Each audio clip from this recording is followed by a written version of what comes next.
بسم اللہ الرحمن الرحیم الحمدللہ رب العالمین والصلاة والسلام علی خاتم النبیین۔ ناظرین محترم السلام علیکم ورحمۃ اللہ وبرکاتہ۔ پروگرام سیرت النبی صلی اللہ علیہ وآلہ وسلم کے ساتھ آپ کا میزبان ڈاکٹر محمود غزنوی اور ہم سب کے پسندیدہ اسکالر جناب شجاع الدین شیخ حاضر خدمت ہیں۔ سیرت النبی کے حوالے سے پچھلے پروگرام میں جو گفتگو ہو رہی تھی وہ توبہ اور استغفار کے حوالے سے ہو رہی تھی۔ استغفار اللہ کے عرش کے خزانوں میں سے ایک خزانہ ہے اور ہم اسے بہت معمولی سی چیز سمجھتے ہیں کہ استغفار کیا جائے، اور توبہ جو ہے وہ باقاعدہ استغفار بھی عبادت ہے، لیکن توبہ باقاعدہ ایک عبادت ہے اور اللہ تعالیٰ توبہ کرنے والوں کو پسند کرتا ہے۔ پچھلے پروگرام میں ہم نے اس طرح گفتگو کی تھی اور شجاع صاحب سے اس پر ریکیپ لیں گے۔ موسم کی شدت بہت زیادہ ہے، پورے ملک میں ہے، اور اس کی وجہ سے ظاہر ہے وائرل آتے ہیں، بیماریاں آتی ہیں، پھیلتی ہیں، اور ہمارا رویہ ان معاملوں میں بھی بڑا خراب ہوتا ہے۔ میں بڑی معذرت کے ساتھ، ہم جب بیمار ہو جاتے ہیں تو ہم شکوے شکایتیں شروع کر دیتے ہیں، بیمار ہو گیا، یہ ہو گیا۔ ابھی شجاع صاحب سے اسی موضوع پہ گفتگو ہو رہی تھی کہ جب ہم بیمار ہوتے ہیں تو اللہ تعالیٰ جو ہے کسی کو بے سبب جو ہے وہ تکلیف میں مبتلا نہیں کرتا، اس کی حکمت کو وہی جانتا ہے۔ اسی طرح میں نے ایک جگہ پڑھا ہے کہ بخار کو برا نہ کہا کرو، اس نے کہ بخار جو ہے وہ گناہوں کی معافی کا سبب بنتا ہے۔ تو اسی طرح جو بیماریاں آتی ہیں وہ ہماری معافی کا سبب بھی بنتی ہیں، اور اللہ تعالیٰ شاید ہمیں آزما بھی رہے ہوتے ہیں کہ یہ بندہ صبر کرتا ہے یا نہیں کرتا۔ اگر ہم صبر کر لیں تو شاید کیا یقین اللہ تعالیٰ جو ہے ہمارے چھوٹے موٹے گناہ صغیرہ گناہوں کو تو معاف کر ہی دے گا۔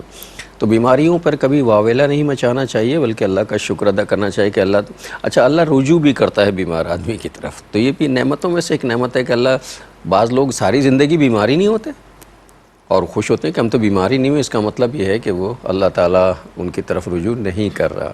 تو یہ میں نے اس حوالے سے گفتگو کی کہ موسم کے حوالے سے آج کل جو وائرل ہے تو ہر دوسرا تیسرا آدمی جو ہے شدید بیمار ہے، تو ذرا اس پہ معاملے کو ذہن میں رکھ کے جو ہے اپنے رب کی طرف رجوع کریں تو اللہ تعالیٰ خیر کا معاملہ فرمائے گا۔ پچھلے پروگرام کے ریکیپ کے لیے ہم شجاع صاحب کی طرف چلتے ہیں۔ السلام علیکم۔ وعلیکم السلام کیسے ورحمۃ مزاج اللہ وبرکاتہ۔ الحمدللہ رب العالمین، اللہ تعالیٰ کا شکر ہے۔ آپ کو تو اسٹوڈیو میں بھی پسینہ آ رہا ہے۔ آپ نے پہلے ہی وضاحت فرما دی نا کہ موسم کی شدت کے معاملات موسم بہت شدید ہے باہر۔ بالکل، اللہ تعالیٰ عافیت کا معاملہ رکھے۔ بسم اللہ الرحمن الرحیم، اللہم صلی علی محمد وعلی آل محمد وبارک وسلم۔ رب اشرح لی صدری ویسر لی امری واحلل عقدۃ من لسانی یفقہوا قولی واجعل لی وزیرا من اہلی، آمین یا رب العالمین۔ ڈاکٹر صاحب، جیسے کہ آپ نے انٹرو میں ارشاد فرمایا کہ توبہ کے تعلق سے ہم کلام کر رہے تھے، پس منظر کیا تھا کہ جو بھی اس وقت ہمارے مالی مسائل ہیں، دیگر مشکلات ہیں، مصائب ہیں، اس پر ہم نے مختلف پیرایوں میں کلام کیا، اور یہ ذکر بھی ہمارے سامنے آتا ہے سورہ شورى کی آیت نمبر 30 میں کہ وَمَا أَصَابَكُم مِّن مُّصِيبَةٍ فَبِمَا كَسَبَتْ أَيْدِيكُمْ وَيَعْفُو عَن كَثِيرٍ۔ تم پر جو مصیبتیں آتی ہیں وہ تم پر تمہارے اپنے اعمال و کرتوتوں کی وجہ سے بہت سی باتوں کو تو اللہ تعالیٰ معاف فرما دیتا ہے۔ اس پر ہم نے کلام کیا تھا کہ معاشی جبر کے معاملات بھی ہیں، سیاسی اعتبار سے انتشار کا معاملہ، معاف کیجیے گا، معاشرتی اعتبار سے بگاڑ کا معاملہ، کردار کے اعتبار سے تباہی کا معاملہ، اجتماعی اعتبار سے مسائل کا معاملہ۔ تو غور کرنا چاہیے کہ ہمارے اجتماعی گناہوں کی وجہ سے بھی معاملات پیش آتے ہیں۔ اس کا تقاضا یہ ہے کہ بندے اللہ کی طرف رجوع کریں۔ پچھلی مرتبہ ہم نے پروگرام میں سورہ اجتماعی توبہ، بالکل اسی کا میں حوالہ دینا چاہ رہا تھا کہ سورہ یونس کی آیت نمبر 98 کا ذکر ہم نے کیا تھا کہ جہاں یونس علیہ السلام کی قوم کا تذکر آتا ہے کہ جس پر عذاب کے آثار آ گئے تو قوم ڈر گئی اور ان کو احساس ندامت ہوا، چنانچہ وہ اپنے گھروں سے باہر آ گئے، عورتوں کو، مردوں کو، بچوں کو، بوڑھوں کو، حتیٰ کہ جانوروں کو لے کر میدان میں آ گئے اور اللہ تعالیٰ کے سامنے جھک گئے، توبہ کر لی، رجوع کر لیا، پلٹ آئے، اللہ تعالیٰ نے آئے ہوئے عذاب کو ٹال دیا۔ آج ہمارا مسئلہ بھی یہ ہے کہ اجتماعی مسائل ہیں تو اجتماعی گناہوں کی وجہ سے توبہ بھی اجتماعی کرنا ہوگی۔ پھر ہم نے یہ بھی جانا کہ توبہ کا مطلب کیا ہے۔ توبہ کا مطلب ہے لوٹ آنا، توبہ کا مطلب ہے پلٹ آنا، یعنی گناہوں میں مبتلا ہو، نافرمانیوں میں مبتلا ہو، معصیت کے کاموں میں مبتلا ہو تو گناہ کو، نافرمانی کو، معصیت کو چھوڑ کر اللہ تعالیٰ کی اطاعت کی طرف آ جاؤ۔ اگر نماز میں ڈنڈی ہے، زکوٰۃ کے ادا کرنے میں ڈنڈی ماری جا رہی، روزے رکھنے میں ڈنڈی ماری جا رہی رمضان شریف کے، حج ادا کرنے میں جو صاحب استطاعت ہے ڈنڈی ماری جا رہی، ماں باپ کا دل دکھایا جا رہا ہے، ناپ تول کی کمی کی جا رہی، مال حرام بیچا جا رہا ہے، مال حرام کمایا جا رہا ہے، حرام چیزیں فروخت کی جا رہی اور لوگوں کے حقوق پامال کیے جا رہے ہیں، اللہ سے کیے گئے وعدے توڑے جا رہے ہیں، قرآن کریم کو فراموش کیے بیٹھے ہیں، نبی اکرم علیہ السلام کے اسوہ حسنہ کو جو ہے وہ فراموش کیے بیٹھے ہیں، اللہ تعالیٰ کی احکامات کو توڑ رہے ہیں، اور جو لوگ اقتدار میں ہیں، حکمراں ہیں، وہ اللہ کے احکامات کو نافذ نہیں کر رہے ہیں، نیچے سے لے کے اوپر تک یہ سارے گناہوں کی روش، اس کی وجہ سے آج ہم مصیبتوں میں مبتلا ہیں. اس کے لیے اللہ تعالیٰ دعوت دیتا ہے سورہ تحریم آیت نمبر 8 میں، یا ایھا الذین آمنوا توبوا الی اللہ توبۃ نصوحا، اے ایمان والو توبہ کرو اللہ کے حضور سچی اور پکی توبہ. تو یہ ہے جو گفتگو پچھلی مرتبہ ہم نے سمجھی تھی اور یہ بات ہم نے کی تھی. اور کرکس آف دا میٹر کیا، اس کا حاصل کیا ہے؟ اصل ہمارا حل رجوع الی اللہ ہے، اور وہ توبہ ہے، وہ ہے پلٹنا، انفرادی طور پر بھی گناہوں کو چھوڑنا، اجتماعی طور پر بھی گناہوں کو چھوڑنا، اور اللہ تعالیٰ اور اس کے رسول کی اطاعت کی طرف آنا. یہ کریں گے تو اللہ تعالیٰ کی رحمت ہمارے شامل حال ہوگی انشاءاللہ تعالیٰ. انشاءاللہ. اور یہ بات تجربے سے اور مشاہدے سے ثابت ہے. ہم یہ بات تو حقیقت ہے اور ہمیں اس کا اعتراف کرنا چاہیے بغیر کسی شرمندگی کے کہ من حیث القوم ہم اجتماعی طور پر گمراہی میں مبتلا ہو گئے ہیں. ہم نے رسول اللہ کے احکامات کو نظر انداز کر دیا، ہم نے قرآن کے احکامات کو نظر انداز، ہم منمانی زندگی جو ہے وہ گزار رہے ہیں. اس کے باوجود اللہ تعالیٰ ہمیں رزق بھی دے رہا ہے، ہمارے معاملات کو بھی سنبھالے ہوئے ہے. ابھی پچھلے جمعے کی بات ہے، پچھلے جمعے ابھی چند دن پہلے کی بات ہے، جب بہت شدت گرمی کی ہوئی اور بہت زیادہ شدید گرمی ہوئی تو علماء کرام نے ایک ٹرینڈ چلایا کہ جناب وہ نماز استسقاء پڑھی جائے اور اللہ سے دعا کی جائے کہ اللہ تعالیٰ اس شدت کو کم کریں اور رحمت کی بارش فرمائیں. اور یہ یقین جانے کہ اسی جمعے سے، یعنی جمعے کی نماز کے بعد شام 4 بجے اور 5 بجے جو ہے وہ اللہ کی طرف سے باران رحمت آیا، برس گیا. لیکن کھل کے تو ظاہر نہیں برسا. اس کا مطلب یہ ہے کہ ہمارے مشاہدے اور تجربے میں یہ کہ رب ہماری بات سن رہا ہے، اتنے گناہگار اور بدکردار ہونے کے باوجود اور گمراہ ہونے کے باوجود.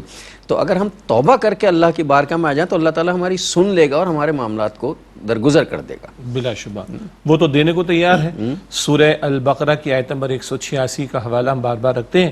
اللہ تعالیٰ فرماتا وَإِذَا سَأَلَكَ عِبَادِي عَنِّي فَإِنِّي قَرِيب. اے میرے نبی صلی اللہ علیہ وسلم، جب میرے بندے آپ سے میرے بارے میں سوال کریں آپ فرما دیجئے بے شک میں اللہ قریب ہوں. کتنا اللہ قریب ہے؟ سورہ قوف میں ہم پڑھتے ہیں نحن اقرب الیہ من حبل الورید. اللہ تعالیٰ تو انسان کی شہرک سے بھی زیادہ اس کے قریب ہے. البقرہ کی آیت 186 میں آگے فرمایا اجیب دعوت الداعی اذا دعان، جب جب پکارنے والا، جب جب دعا کرنے والا مجھ سے مانگتا ہے میں اس کی دعا کو سنتا ہوں. اللہ گارنٹی دے رہا ہے. آگے شرط کیا ہے؟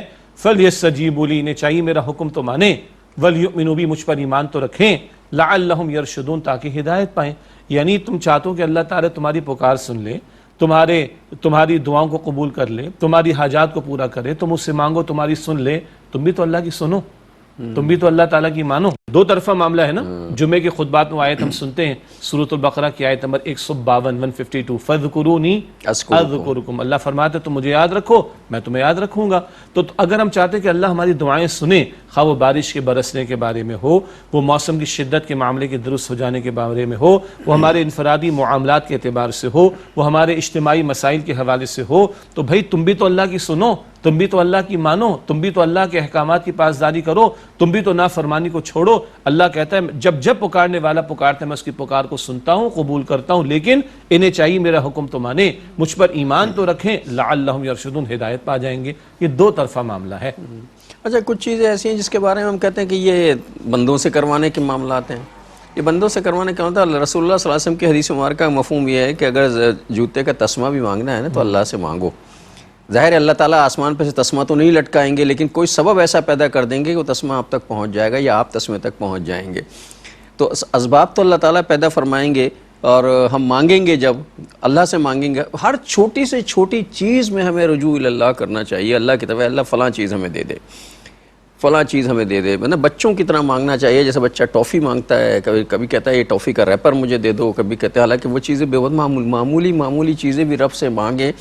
اور اس کی کریمی یہ ہے کہ وہ مانگنے والے سے بہت خوش ہوتا ہے. جی عام یعنی مخلوق کا معاملہ کیا ہے؟ جو دوسری تیسری مرتبہ ہمارے دروازے پر آ جائے ہم اس سے چڑھ جاتے ہیں، ناراض ہو جاتے ہیں، غصہ کرتے ہیں. اللہ اس پر غصہ فرماتا ہے، اللہ اس سے ناراض ہوتا ہے جو اللہ تعالیٰ سے مانگتا نہیں. اور اس قدر یہ حساس نقطہ ہے. سورہ مؤمن کی آیت نمبر 60 میں آتا ہے وَقَالَ رَبُّكُمُ ادْعُونِي استجب لکم، اور تمہارے رب نے فیصلہ فرما دیا، اس بات کا حکم دے دیا کہ مجھ سے مانگو، ان الذین یستکبرون عن عبادتی سیدخلون جہنم داخرین، اللہ تعالیٰ فرماتے بے شک وہ لوگ جو مجھ سے دعا کرنے سے تکبر کریں گے، اللہ اکبر، دعا مانگنے سے بھاگیں گے، ان کو وہ ذلیل ہو کر جہنم میں داخل ہوں گے۔ یہاں تکبر کیا ہے؟ بندہ اپنے آپ کو سیلف سفیشینٹ سمجھ بیٹھا ہے، خود کفیل سمجھ بیٹھا ہے کہ مجھے کوئی حاجت نہیں، تو نہ مانگنا گویا کہ تکبر کا اظہار، اور اللہ فرما رہے ایسے لوگ جو اللہ کو پکارتے نہیں، اللہ سے مانگتے نہیں، وہ ذلیل ہو کر جہنم میں داخل ہوں گے۔ استغفر اللہ ربی من کل ذنب واتوب الیہ۔ اچھا، یہ جو شجاع صاحب نے کہا نا کہ جو لوگ اس تکبر میں مبتلا ہوتے ہیں کہ میں جو ہیں وہ، اس میں ہم ایک لفظ استعمال کرتے ہیں سیلف میڈ، میں نے اپنے آپ کو خود بلڈ کیا ہے، میں نے اپنے آپ کو خود بنایا ہے۔ حالانکہ یہ ایک ایسا بڑا دھوکہ ہے، سیلف میڈ کوئی بھی نہیں ہوتا، سارے کے سارے گاڈ میڈ ہوتے ہیں۔ مطلب میں اگر بہت غریب ہوں، فقیر ہوں، کھانے کو میرے گھر میں نہیں ہے اور کچھ بھی نہیں ہے، اور میں نے بہت محنت کی ہے اور میں ایک بڑا آدمی بن گیا ہوں، تو ذرا غور کرے آدمی کہ جب میرے پاس کھانے ہی کو نہیں تھا تو اتنی انرجی، اتنی توانائی، اتنی چیزیں کس نے مجھے دے دی؟ میں اپنے محنت سے تو نہیں لایا نا، اس وقت محنت کرنے قابل اللہ تعالیٰ دیتا رہا مجھے، اسباب پیدا کرتا رہا، میرے لیے راستے بناتا رہا، لوگوں کے دلوں میں میرے لیے ہمدردیاں پیدا کرتا رہا، ان کے ذریعے مجھے آگے کی طرف پہنچاتا رہا، اور آج میں اس قابل ہو گیا کہ بڑا آدمی بن گیا تو میں کہتا ہوں میں سیلف میڈ ہوں۔ استغفر اللہ، میں سیلف میڈ کہاں سے ہو گیا؟ میں گاڈ میڈ ہوں۔ قرآن کریم بار بار ہمیں ہماری تخلیق کے پروسیس کی طرف توجہ دلاتا ہے۔ ایک قطرے کے معمولی جز سے اللہ نے بندے کو پیدا کیا۔ ذرا ہم اپنی اوقات اور اپنی کیفیات اور کو دیکھیں۔ ویلیو کیا ہے؟ ہاں، ایک قطرہ، جی، اور وہ بھی قطرہ ناپاک۔ ہاں، اور اس میں ناک بھی نہیں، آنکھ بھی نہیں، کان بھی نہیں، دل بھی نہیں، دماغ بھی نہیں، گردے بھی نہیں، ہاتھ بھی نہیں، پیر بھی نہیں، ناخن بھی نہیں، بال بھی نہیں، اور اللہ ایک قطرے کے معمولی جز کو کس طرح پروان چڑھا کر درجہ بدرجہ ماں کے بطن میں ایک بچے کی تخلیق فرماتا ہے، پھر وہ ماں کے بطن سے باہر آتا ہے تو کتنا کمزور ہوتا ہے تب بھی کہ وہ بیچارہ لیٹا رہتا ہے، اور ماں اور باپ کس طرح اپنے آپ کو کھپاتے ہیں۔ بندہ اپنی تخلیق کے آغاز، تخلیق کے پروسیس کو دیکھے تو اس کو اپنی اوقات سمجھ آ جائے، اوقات بھی سمجھ میں آ جائے گی، اور ذرا سا اگر اسے عقل آئے گی اور وہ اس قابل ہوگا تو ماں باپ کی ویلیو بھی سمجھ میں آ جائے گی کہ جب میں ہل ہی نہیں سکتا تھا اپنی جگہ سے، جب میں گیلا پڑا رہتا تھا، سردیاں ہوتی تھیں اور میرے بیمار ہونے کا اندیشہ ہوتا تھا تو میری ماں مجھے اٹھا لیتی تھی، میرا باپ مجھے اٹھا، رات بھر وہ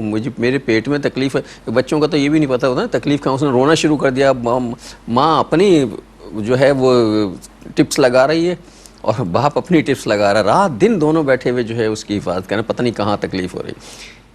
جب ہم بڑے ہوتے ہیں تو ہم ماں باپ کی ان خدمات کو بھول جاتے ہیں۔ ایک وقفہ لے لیں، پھر آ کے بات کرتے ہیں انشاءاللہ۔ السلام علیکم ورحمۃ اللہ وبرکاتہ، ویلکم بیک ناظرین۔ وقفے کے بعد پروگرام سیرت النبی صلی اللہ علیہ وآلہ وسلم میں آپ کا خیر مقدم ہے۔ میں کہہ رہا تھا کہ والدین کے احسانات کو ہم بھول جاتے ہیں۔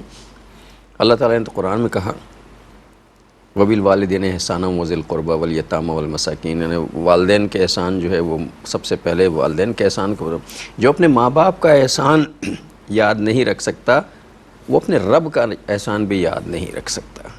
یہ بڑی کھلی بات ہے، ہمیں پہلے یہ جائزہ لینا چاہیے کہ ہم اپنے ماں باپ کے احسان مند ہیں یا نہیں ہیں۔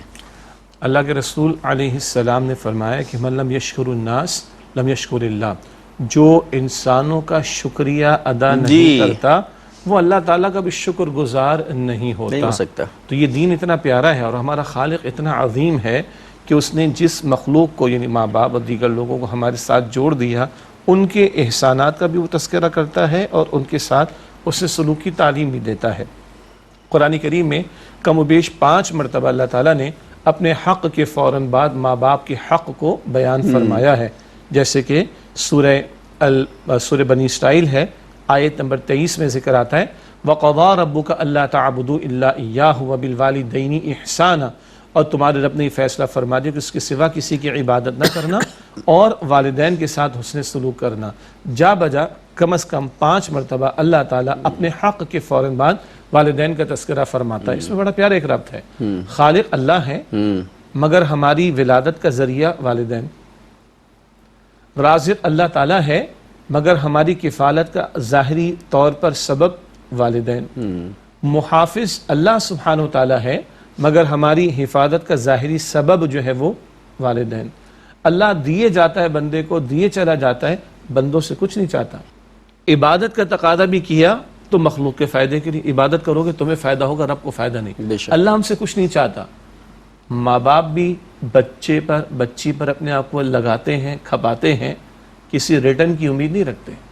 اور اس کو اگر دیکھنا ہو تو اس گھرانے کو دیکھیں جہاں کوئی بچہ یا بچی معذوری میں مبتلا ہو تو ماں باپ اور اس کے اوپر اپنے آپ کو لگاتے ہیں. یہاں تو کوئی ریٹرن ملنا ہی نہیں، اس کو تو دینا ہی دینا ہے. یہ بڑی مماثلت محسوس ہوتی ہے. اللہ ہے، وہ خالق ہے، ماں باپ مخلوق ہیں، ہم ظاہر کے اعتبار سے کہہ رہے ہیں. اور ساتھ یہ بھی جوڑ لیجئے اکثر اور بیشتر انسان اللہ کی ناشکری کرتے ہیں، نافرمانیاں کرتے ہیں. اور کئی مرتبہ ایسا ہوتا ہے اسی طرح اکثر و بیشتر اولاد ماں باپ کی احسان فراموش ہو جاتی ہے، ان کے احسانات میجورٹی. جی تو یہ نوٹ کیجئے کہ اللہ تعالیٰ اپنے حق کے فوراً بعد کم از کم 5 مرتبہ قرآن کریم میں والدین کے حق کا تذکرہ فرماتا ہے. یہ ہمارے مشاہدے میں ہے یہ بات، اور آج کا سب سے بڑا المیہ یہی ہے کہ والدین کے حقوق کو ہم نظر انداز کرتے ہیں. اللہ تعالیٰ جو ہے وہ رب ہے اور پالنے والا ہے، ظاہر ہے پرورش کرنے والا. رب کا مطلب یہ ہے کہ درجہ بدرجہ جو ہے گریجولی بتدریج جو ہماری ضرورتیں وہ اللہ تعالیٰ پوری کرتا ہے. لیکن پرورش کی ذمہ داری ماں باپ کے ذمہ لگائیے. وہ ہماری نگرانی کر کے ہمیں پروان چڑھاتے ہیں اور ہماری نگرانی کرتے ہیں. ہمیں پروان جیسے ایک پودے کو چھوٹی سی پنیری کو پرورش کرتے ہیں، صفائی کرتے ہیں، پتیاں کاٹتے ہیں، پانی ڈالتے ہیں، دھوپ سے بچاتے ہیں، کرتے ہیں. یہ ماں باپ کا رول ہے بالکل. اسی لیے ماں باپ کے جو لوگ نافرمانا، اور ہمارے یہاں اکثریت، مجھے معاف کیجیے گا ممکن ہے بدگمانی بھی ہو، اکثریت ماں باپ کی ناشکری ہے. اگر ماں باپ کے شکر گزار نہیں تو پھر ہماری دعائیں اللہ کے یہاں قبول نہیں ہوں گی. یہ ماں باپ ہماری جو ہیں ہماری جنت بھی ہیں اور دوزخ بھی ہیں ہمارے سامنے. یعنی وہ کتنی مرتبہ یہ بات ہو چکی ہے کہ ماں باپ کو محبت سے دیکھنا بھی حج کا درجہ رکھتا ہے. جی اللہ کے رسول علیہ السلام کی حدیث آپ نے پیش کی نا کہ تمہارے ماں باپ تمہاری جنت بھی ہیں دوزخ بھی ہیں اور تمہاری جہنم بھی ہیں. کیا مطلب؟ ان کی خدمت ہے، ان کے ساتھ اس سے سلوک ہے، ان کو خوش کرنے کی کوشش کرنا ہے.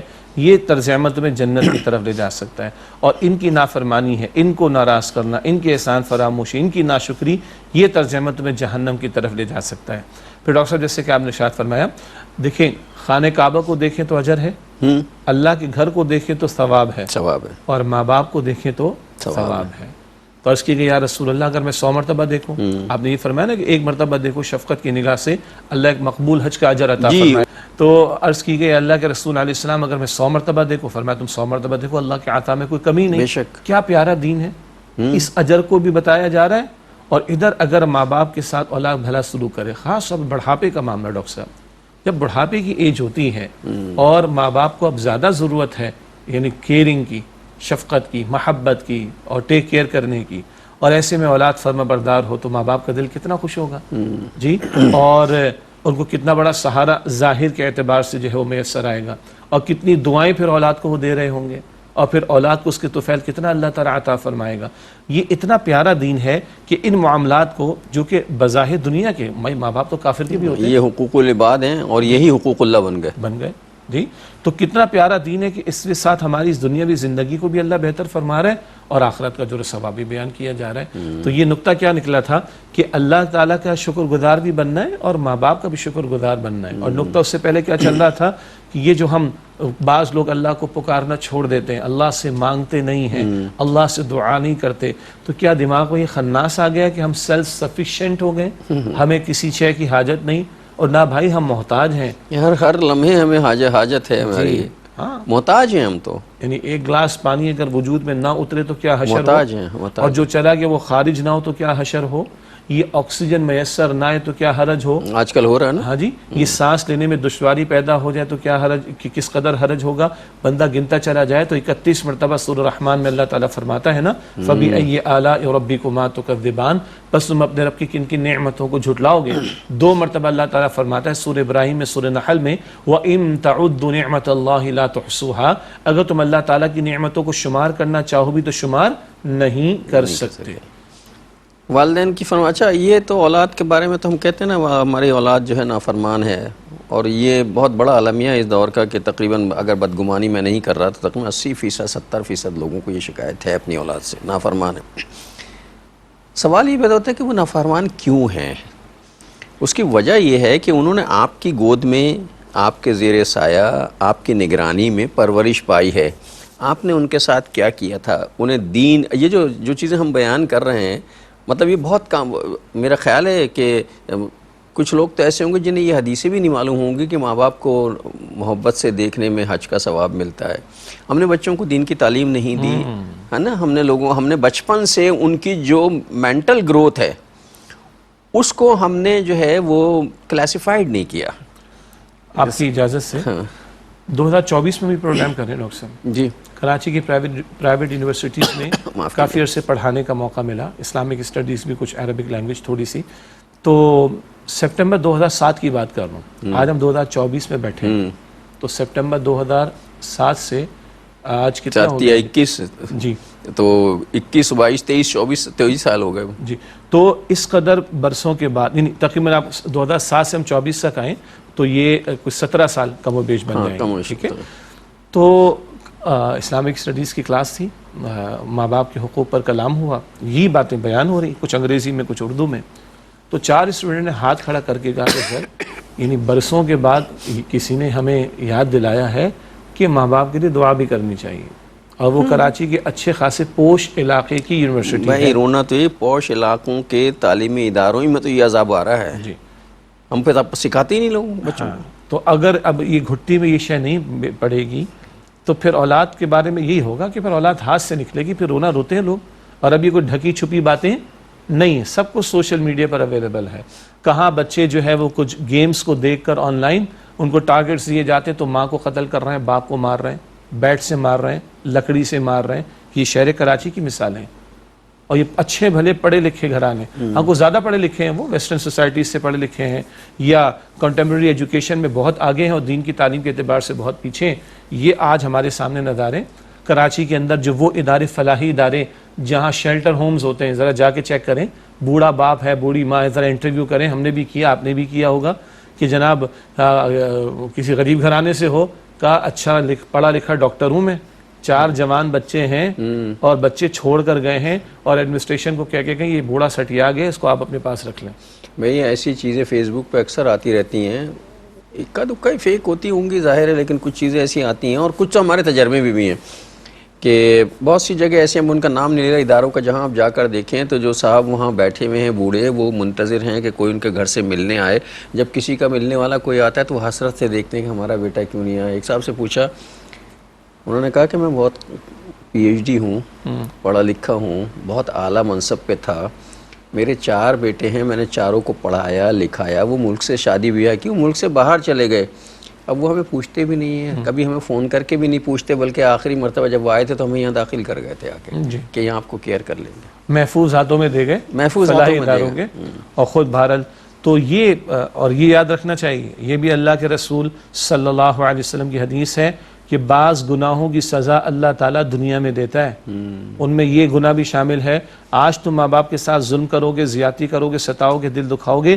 اللہ تعالیٰ تمہارے ساتھ بھی حالات پیدا کرے گا، اب وہ تشریح ہے، چاہے تمہاری اولاد کے ذریعے ہو یا محلے کے بچوں کے ذریعے ہو یا کسی اور ظالم کے ذریعے سے ہو، ماں باپ کو ستایا جانا، دل دکھایا جانا، پریشان کیا جانا، اس جرم کی سزا اللہ تعالیٰ دنیا میں بھی دیتا ہے۔ اور یہ ہمارے اور آپ کے مشاہدے میں ہیں یہ باتیں، یہ کوئی ایسی باتیں نہیں ہے کہ ہم فرضی طور پہ کہہ رہے ہیں، آپ شاید آپ کے مشاہدے میں، میرے مشاہدے میں بھی، شجاع صاحب کے، کہ جن لوگوں نے ہمیں والدین کے ساتھ بدسلوکی کی ہے نا، انہیں زندگی میں ہم نے کوئی بہت اچھی زندگی گزارتے نہیں دیکھا۔ ماں باپ اگر مر گئے تو اس کے بعد جو انجام ان کا ہوا ہے، چاہے وہ کتنی لکھ پتی کروڑ پتی ہوں، اللہ تعالیٰ کی پکڑ آئی ہے ان پہ، اور یہ ایک ایسا کمپیوٹرائز سسٹم ہے کہ اس کی سزا دنیا ہی میں مل جاتی ہے۔ اللہ تعالیٰ محفوظ اللہ رکھے۔ تعالیٰ اپنی امان اچھا، اس کے اب برعکس آ جائیں، اگر ماں باپ کو سر کا تاج مانے، اگر ماں باپ کو اللہ کی بہت بڑی نعمت مانے، ماں باپ کے احسانات کا ادراک کریں اور پھر ان کے ساتھ حسن سلوک کریں، ان کی شکر گزاری کی کوشش کریں، ان کی خدمت کی کوشش کریں، ان کو راضی کرنے کی کوشش کریں، تو پھر اللہ کے رسول بھی فرماتے ہیں علیہ السلام، جنت تمہاری ماں کے قدموں کے پاس ہے۔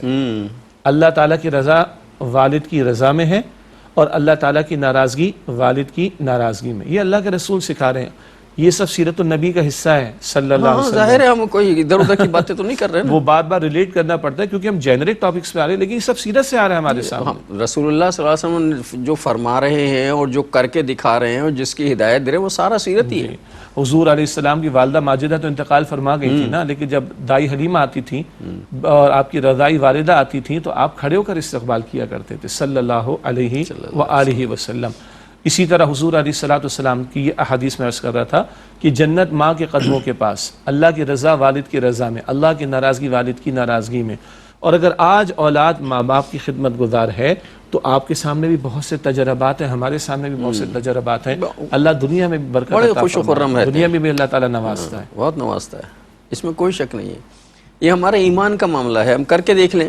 آپ نے بھی دیکھا ہوگا کچھ لوگ جنہوں نے ماں باپ کی نافرمانی کی ہے وہ زندگی میں عذابوں مرنے سے پہلے اس دنیا میں بھگت کے ضرور گئے ہیں، اور جن لوگوں نے خدمت کی ہے چاہے وہ تنگ دستی بھی رہے ہوں، اللہ نے انہیں سکینت عطا کی ہے، سکون اور اطمینان کی دولت عطا کی ہے. ایک وقفہ لے لیں پھر آ کے بات کرتے ہیں. السلام علیکم ورحمۃ اللہ وبرکاتہ. ویلکم بیک ناظرین. وقفے کے بعد پروگرام سیرت النبی صلی اللہ علیہ وآلہ وسلم میں آپ کا خیر مقدم ہے. والدین کی اطاعت فرما برداری کے بارے میں گفتگو جاری و ساری ہے. اچھا، یہ تو ہم صرف اولاد کے لیے کہہ رہے ہیں کہ اولاد جو ہے وہ والدین کی خدمت کرے گی تو یہ ہوگا. مسئلہ یہ ہے کہ اولاد تو خدمت اس وقت کرے گی جب اولاد کی میں نے بچپن سے تربیت کی ہوگی دینی.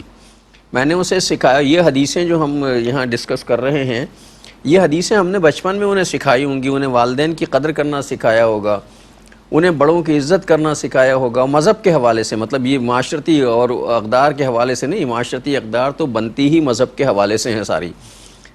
ہر آدمی جو ہے ہمارا جو بھی ہمارا لائف اسٹائل ہوتا ہے وہ ہمارے تصور الہ کی امبریلا کے نیچے ہوتا ہے. ہمارا تصور الہ کیا ہے اس کے مطابق ہماری تہذیب جو ہے پروان چڑھتی ہے. ہم نے اپنے بچوں کو یہ تہذیب کی صورت گری کی ہے، اگر کی ہے تو مطمئن ہو جائیے بڑھاپے میں پھر آپ کو پریشان ہونے کی ضرورت نہیں، وہ آپ کی خدمت کریں گے. لیکن اگر آپ نے صرف ان کے لیے مال کمایا ہے، بہت اچھے اسکول میں داخلہ دلایا ہے، لیپ ٹاپ دلایا ہے، ایئر کنڈیشن لگا کے دیا ہے، اسمارٹ فون دلائے ہیں، سب کچھ دلایا ہے، انہیں یہ یاد نہیں دلایا کہ وہ کون ہیں اور انہیں زندگی کیسے گزارنی، تو پھر اس بات پہ متفکر رہیے کہ آپ کا بڑھاپا اچھا نہیں ہونا. ہمارے مائنڈ سیٹ کے معاملات کیا ہیں؟ اسکولز ہیں، کالجز ہیں، 100% اٹینڈنس پہ بچوں کو سرٹیفکیشن ملتی ہے. جی جناب بڑا زبردست بچہ ہے، پورا سال اس نے ایک چھٹی بھی نہیں کی. اور اس بچے کی میں بات کر رہا ہوں جو بہت چھوٹا نہیں ہے، 7ویں 8ویں 9ویں 10ویں جماعت کا ہے. ماں تڑپتی رہی گھر کے اوپر، باپ تڑپتا رہا گھر پر. نہیں جی، اسکول تو اس نے 6:30 بجے جانا ہی جانا ہے. 6:30 مطلب ہے اس کو ٹریولنگ ٹائم لگے گا تو 7:30 اسکول پہنچے گا. کبھی کسی بچے کو اس بات پہ بھی سرٹیفکیشن ملی ہے کہ بھائی اس کی والدہ بیمار تھیں تو یہ اپنی والدہ کی تیمارداری کی وجہ سے رکا ہے اور اس کو 3 دن اسکول کی چھٹی کرنا پڑ گئی؟ اس کو تو ہم بڑی بری نگاہوں سے دیکھتے ہیں، سے چھٹی کیوں کی. مائنڈ سیٹ یہ بنا ہوا ہے. اور کبھی ایسا ہوا کہ کسی بچے کو ماں باپ کے ساتھ اس سے سلوک پر کو سرٹیفکیٹ دیا گیا ہو؟ میرے علم میں تو نہیں ہے، میرے علم میں موٹیویشن ہی نہیں ہے. ہاں، تو اس کا مطلب ہے کہ یہ چیز ترجیحات میں شامل نہیں. ہمارا تو مسئلہ ہی ہو گیا. مطلب ناظرین کرام ناراض نہ ہوئیے گا، ہم تو 2 سال کے بچے کو گاڑی میں ٹھوس کے اسکول کے حوالے کرتے ہیں اور اللہ کے پیغمبر روتا ہوا جاتا ہے، روتا ہوا جاتا ہے، پٹتا ہوا جاتا ہے، پٹتا ہوا، روتا ہوا، گھسیٹتا ہوا لے کے جاتے ہیں اسے. ہم نے ماں سے ہی دور کر دیا اس کو. اور اللہ کے رسول علیہ السلام فرماتے ہیں کہ 7 سال کا ہونا تو نماز کی تلقین کرنا بچے کو. ابھی فرض نہیں ہے 7 سال میں، 7 سال کا ہو جائے تو نماز کی تلقین کرنا. سیدنا علی فرماتے رضی اللہ تعالی عنہ کہ 7 سال تک تو اپنے بچے کو وقت دو، کھیلو اس کے ساتھ. اور ہم نے 2 سال کے بچے کو بھی گھر سے نکال دیا. پھر اس کا اسکول بھی ہے، پھر اس کا ٹیوشن بھی ہے، پھر اس کا جم بھی ہے، پھر اس کی جناب یہ ایکٹیویٹی ہے، رہی صحیح کسر وہ اسمارٹ فون پوری کر دے گا، انٹرنیٹ پوری کر دے گا. ماں کدھر ہے؟ باپ کے لیے ٹائم کدھر ہے؟ اسی لیے ماں باپ کی ویلیو نہیں ہے. ویلیو نہیں ہے.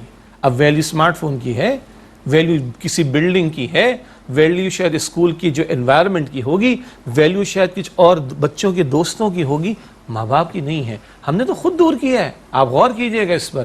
یہی وجہ ہے کہ فن لینڈ اور اس طرح کے ممالک جن کا تعلیمی نظام دنیا میں بہترین مانا جاتا ہے، وہ کہتے ہیں 7 سال میں اسکول میں بچے کو بھیجو بھائی. آج ان کو سمجھ آ رہی، اور ہم نے تو بچے کو گھر سے ہی نکال دیا. تو وہ ماں کی محبت، ماں کی شفقت، باپ کا وقت دیا جانا اور دونوں کا مل کر اس پر اپنے آپ کو لگانا کھپانا، ہم نے تو وہ وہ انوائرمنٹ ہی بدل دیا ہے سارا. اس کو ری وزٹ کرنے کی ضرورت ہے. اصل میں کیا وہ ہمارے بچوں میں ہماری خاندانی روایات منتقل نہیں ہوتی، ہمارے جو اخلاقیات ہیں وہ منتقل نہیں ہوتی ہیں، جسے ہم کہتے ہیں نا اپنی کلچرل ہیریٹیجز، ہمارا ثقافتی اور تہذیبی ورثہ نہیں جاتا، مذہبی ورثہ منتقل. اس کی وجہ یہ ہے کہ جو 7 سال تھے جب بچے کے بالکل بلینک پیج پر چیزیں جو ہیں وہ ابتدائی طور پر لکھی جا رہی تھی، تیار کی جا رہی تھی، اس وقت ہم نے بچے کو دور کر دیا. اب ہماری کلچرل ہیریٹیجز یا ہمارا ثقافتی ورثہ کچھ اور ہے، مذہبی ورثہ کچھ اور. جس اسکول میں ہم نے بھیجا ان کا مذہب سے کوئی تعلق ہی نہیں. وہ ماسی کے پاس ہیں، وہ آیا کے پاس ہیں، وہ اس ٹیچر کے پاس ہیں کہ جو ماڈرن تصور کی. تو ماں کی محبت کیسے جو ہے اور وہ ڈے کیئر سینٹر میں تو آج ہم یہ چیزیں بھگت رہے ہیں. ماں باپ اولڈ ہاؤسز کے اندر، شیلٹر ہومز کے اندر، گھروں سے باہر کچھ مرتبہ ماں باپ پٹ رہے ہیں اپنی اولاد سے، قتل ہو رہے ہیں اپنی اولاد سے. جناب یہ اب کھلے بندوں یہ باتیں ہو رہی ہیں ہمارے ہیں، یہ خبریں کھلے عام ہمارے سامنے آ رہی ہیں. بات چلی کہاں سے تھی؟ اللہ کا بھی شکر ادا کرو، اللہ کی مخلوق کا بھی شکر ادا کرو. اور اس میں اولین ہم نے والدین کے تعلق سے کلام کیا اور ماں باپ کے تعلق سے مختصر ابھی ہم نے بات کی، ورنہ یہ موضوع تو بڑا طویل ہے. لیکن غور کریں، کیا یہ آج ہماری سوسائٹی کی پکچرز نہیں ہیں؟ یہ آج ہماری سوسائٹی کی تصویریں نہیں؟ کیا یہ کیفیات ہم اپنے معاشرے کے اندر اخباروں کی زینت بنتے ہوئے فیس بک پر اور دیگر سوشل میڈیا کے فورمز پر نہیں دیکھ رہے ہوتے؟ وجہ کیا ہے؟ وجہ یہ ہے کہ جو دین نے ہمیں تعلیم عطا کی تھی، اللہ کے پیغمبر علیہ السلام نے جو ایک فیملی کو انٹیکٹ رکھنے کے لیے ترغیب و تشویق دلائی تھی، تعلیم عطا کی تھی، جہاں ماں باپ کی عزت تھی، اولاد پر ماں باپ کو اپنے آپ کو کھپانا تھا، پھر یہ سب نے مل کر اپنے آپ کو آخرت کا طلبگار بنانا تھا، انہوں نے مل کر جنت کی فکر کرنی تھی، ان سب نے مل کر جہنم سے بچنے کی فکر کرنی تھی، یہ مل بیٹھ کر ایک دوسرے کے سپورٹیو بننا تھا. یہ تصور آج ہمارے نگاہوں سے چلا گیا. تو وہ بھگت ہم یہاں بھی رہے ہیں، جو میں نے چند مثالیں آپ کے سامنے رکھی، اور اصل تو وہاں کے بھگتنے کا معاملہ ہے. اور اصل میں یہ ساری کھیل جو شروع ہوا ہے، خیر ویسے تو ہمارے اعمال کی وجہ سے اور ہمارے رویوں کی وجہ سے ہوا، یہ سارا کھیل جو معاشی دوڑ کی وجہ سے ہوا. جب یہ ہوتا تھا کہ باپ کمانے کے لیے فوری طور پہ ملک چھوڑنا چاہتا تھا کہ میں ملک چھوڑ کے، ابھی بچہ اس قابل تھا کہ اس کو تربیت کی ضرورت تھی، چونکہ ماں تو بہت لاڈ پیار کرتی ہے نا، اور اکثر ماں کے لاڈ پیار میں بچے بگڑ بھی جاتے ہیں. صرف ایک ہی چیز رہ جاتی ہے بچوں کو بگڑنے سے بچانے کے لیے، وہ ہوتے باپ کی شیر کی نظر. جب وہ شام کو ہوتی نا، وہ مائیں کہتی ہیں آنے دے اپنے باپ کو. تو ہمارے نزدیک تو معاشی اہمیت زیادہ ہے نا، معاشی مسئلہ بن گیا. جی اصل مسئلہ کیا تھا؟ اصل مسئلہ تھا کہ ہم ادھر بھیجے گئے ادھر کی تیاری کے لیے. انا للہ و انا الیہ راجعون والی بات ہے. تو مقصد زندگی کیا ہے؟ ہمارا ڈیسٹینیشن کیا ہے؟ ہمیں جانا کدھر ہے؟ میں 2 نقشے قرآن پاک میں سے پیش کر دیتا ہوں. قرآن کریم سورہ زمر کی آیت نمبر 15 میں ایک فیملی کا نقشہ پیش کرتا ہے. قرآن کریم سورہ زمر کی آیت نمبر 15 میں فرماتا ہے کہ قل ان الخاسرین الذین خسروا انفسهم واہلیہم یوم القیامہ. اے نبی علیہ السلام فرما دیجئے کہ سب سے بڑھ کر خسارے میں وہ لوگ ہیں، نقصان میں وہ لوگ ہیں جنہوں نے اپنے آپ کو اور اپنے گھر والوں کو قیامت کے دن خسارے میں ڈالا ہوگا. جنہوں نے اپنے آپ کو اور اپنے گھر والوں کو قیامت کے دن خسارے میں ڈالا ہوگا. سب سے بڑا خسارہ وہاں کا ہے. اس کے برعکس قرآن پاک بتاتا ہے سورہ طور کی آیت نمبر 21 میں والذین آمنوا واتبعتهم ذریتهم بایمان الحقنا بهم ذریتهم وما التناهم من عملهم من شیء. یہ سورہ طور کی آیت نمبر 21 ہے. ارشاد ہوا کہ جو لوگ ایمان لائیں اور ان کی اولاد نے ایمان میں ان کی پیروی کی، ہم ان کی اولاد کو ان کے ساتھ ملا دیں گے اور ان کے عمل میں کمی نہیں کریں گے. ایک نقشہ ہے خسارے کا، جہنم کا خسارہ، اور ایک نقشہ ہے اللہ گھر والوں کو جمع فرما دے گا. اور مفسرین نے لکھا نیچے درجے پر کوئی ہوگا جنت پر، اللہ اس کو بلند کر کے بلند درجے پر لے جائے گا، پوری فیملی کو اللہ اکٹھا کر دے گا. یہ ہے اصل مسئلہ کہ یہ آج ہمارا گھرانہ کل کے در ہوگا. خسارہ پانے والے اہل جہنم میں یا اللہ کی رضا پانے والے اہل جنت میں. یہ ڈسکشن کا موڈ ہونا چاہیے گھر میں. اس کو سامنے رکھ کر کاروبار بھی کروانا ہے، اس کو سامنے رکھ کر نوکری بھی کرنی، اس کو سامنے رکھ کر بچوں کی تعلیم کا انتظام کریں، اس کو سامنے رکھ کر بچوں کی جو بھی دنیا کی جائز حاجات ہے پورا کرنے کی کوشش کریں. کوئی مسئلہ نہیں، لیکن اپنے مشن کو نہ بھولیں، اپنے ڈیسٹینیشن کو نہ بھولیں، اپنے مقصود کو نہ بھولیں. ہم نے جانا کدھر ہے. ہاں ایسے بھی گھرانے ہم دیکھتے ہیں، پازیٹیو بات بھی آ جائے، ایسے گھرانے بھی ہیں جہاں ماں باپ بچوں کے بارے میں فکر مند ہوتے ہیں، اپنے بارے میں بھی فکر مند ہوتے ہیں. فجر کی نماز لڑکے مسجد میں جا کے باجماعت ادا کر رہے ہیں، بچے اور بچیاں جو ہیں اور خواتین گھر میں نماز کو کھڑے. صبح جو ہے وہ بچے اسکول بھی جا رہے ہیں، بچے یونیورسٹی بھی جا رہے ہیں، ٹھیک ہے، لیکن اللہ کا نام گھر میں پہلے لیا جا رہا ہے، اللہ کا کلام گھر میں پہلے پڑھا جا رہا ہے. یہ نہیں کہ صبح اٹھتے ہی کارٹون چل رہا ہے، صبح اٹھتے ہی جو مووی چل رہی، صبح اٹھتے ہی جو ہے وہ ہندوؤں کا کوئی گانا چل رہا ہے. نہ، اللہ کا ذکر پہلے ہو رہا ہے، اللہ کا نام لیا جا رہا ہے، اللہ کا کلام کھولا جا رہا ہے. شام میں کبھی ساتھ بیٹھ جاتے ہیں، قرآن کا درس سن لیتے ہیں، مل کر دین کی بات کر لیتے ہیں. ماں نگاہ رکھتی ہے کہ بچوں کی زبان پر غلط بات نہ جائے، باپ نگاہ رکھتا ہے کہ بچے کسی غلط کمپنی میں نہ چلے جائیں، کسی غلط صحبت میں نہ چلے جائیں. ایسے گھرانے بھی موجود ہیں. اب یہ ہمارا چوائس ہے کہ ہم خسارے والے گھرانوں کی طرف جانا چاہتے ہیں یا رحمت پانے والے گھرانوں کی طرف جانا چاہتے ہیں. موجود ہیں ایسے مثال. اصل میں ہمارا اہتمام یہ نہیں ہوتا نا. ہمارا بچوں کو جب اسکول بھیجنا ہوتا ہے تو ماں جو ہے 5 بجے سے اٹھتی ہے اور 6 ساڑھے 6 بجے اسے گاڑی میں بٹھا دیتی ہے، لیکن وہ یہ نہیں کہتی کہ جب تک میں ناشتہ تیار کروں بیٹا تم ایسا کرو، منہ تو دھونا ہی ہے نا، تم جا کے وضو کرو، جب تک تم نماز پڑھ لو میں تمہارے لیے ناشتہ تیار کرتی ہوں. اصل میں دن کا آغاز جو ہے اگر اللہ کے نام سے کر لیا جائے، اس کے حضور سجدہ کر کے کر لیا جائے تو یہ دن بھر جو ہے وہ سیف ہو جاتا ہے. ہمیں اس طرف کوئی فکر نہیں ہوتی. اب چونکہ آج کے پروگرام کا وقت ختم ہو رہا ہے، انشاءاللہ اگلے پروگرام میں ہم یہیں سے گفتگو کا آغاز کریں گے. اور یہ بہت ضروری ہے اس قسم کی باتیں کرنا، چونکہ سیرت النبی کے تناظر میں ہم اپنے خاندانی نظام اور معاشرتی نظام درست کرنا ہے. تو اگلے پروگرام تک کے لیے اجازت چاہنے سے پہلے میں شجاع صاحب سے چاہوں گا کہ حدیث ہدیہ کر دیں، پھر ہم رخصت ہوتے ہیں. نبی اکرم صلی اللہ علیہ وسلم نے ارشاد فرمایا کہ الکیس من دان نفسہ وعمل لما بعد الموت. حدیث کا ترجمہ یہ ہے کہ عقل مند وہ ہے جو اپنے نفس کو پہچانے، قابو میں رکھے اور عمل کرے اس زندگی کے لیے جو موت کے بعد آنے والی ہے. یہ سب سے بڑی عقل مندی ہے کہ دنیا کی عارضی زندگی کی بجائے آخرت کی ہمیشہ کی زندگی کو سامنے رکھ کر زندگی گزاری جائے. اللہ ہمیں اس کی توفیق عطا فرمائے. آمین یا رب العالمین. اور ناظرین محترم، اس کے ساتھ ہی ہمارے آج کے پروگرام کا وقت ختم ہوا. جناب شجاع الدین شیخ اور اپنے میزبان ڈاکٹر محمود غزنوی کو اگلے پروگرام تک کے لیے اجازت دیجیے. اللہ حافظ والسلام علیکم ورحمۃ اللہ وبرکاتہ.